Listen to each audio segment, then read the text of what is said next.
let's talk more about genius. So there are those that are born geniuses. They're blessed with gifts, and it's amazing and wonderful. And the rest of us, we've got to develop our genius.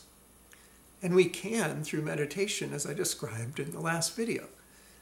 So it's interesting, though, that there's actually an advantage to developing your genius. And let me explain how. All right, so again, genius arises from that field of pure intelligence that is your innermost self, that you experience at the deepest point of meditation. Okay, so now there's a beautiful analogy my first teacher liked to use, and that is the analogy of a rose. And there's the different parts of the rose, and there's the sap. Now the inner sap is the basis of all the different expressions of the hard stem, the thorn, the leaves, the soft petals, pink or yellow, whatever they might be. So it's the sap that develops into each of those. Like that, there's this inner sap, which is just pure potential, pure intelligence, our pure consciousness, and it flows to express as our mind, as our feelings. It expresses in all the different facets of our personality. So it's interesting. Now, the sap is a field of all possibilities. It can manifest as the stem, it can manifest as the petals, it can manifest as the leaves, and so on. All possibilities exist on that level of the transcendent pure consciousness.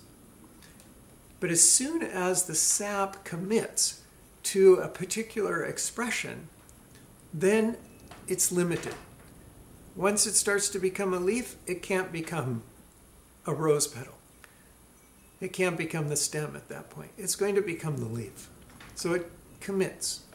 Likewise, once that infinite field of possibilities that is our own innermost consciousness develops in a certain way, maybe develops some skill in mathematics or an artistic ability, then it's committed. And that flow, that pure consciousness, that field of all possibilities, adopts one possibility and becomes that.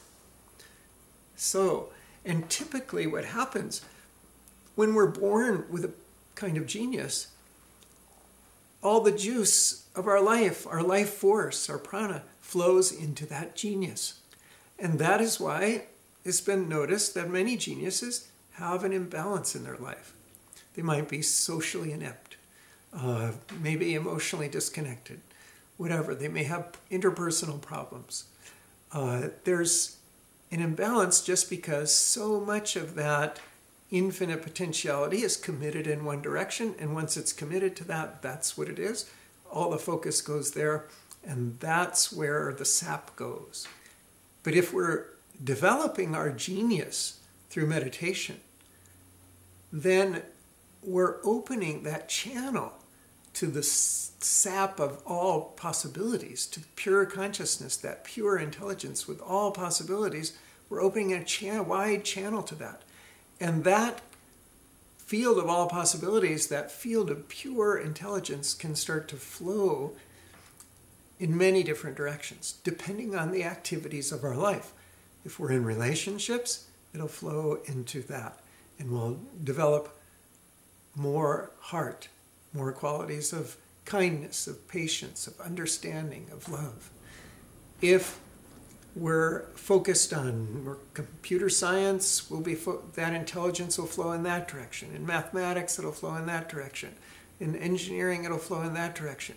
But life is multifaceted, so as long as we continue to have a routine in life that is balanced, then that inner genius can express in many avenues and take many different forms, and it doesn't have to become imbalanced. So that is, And of course, the same holds true for somebody who was born with a great gift. If they also have the same access to pure consciousness, to pure intelligence.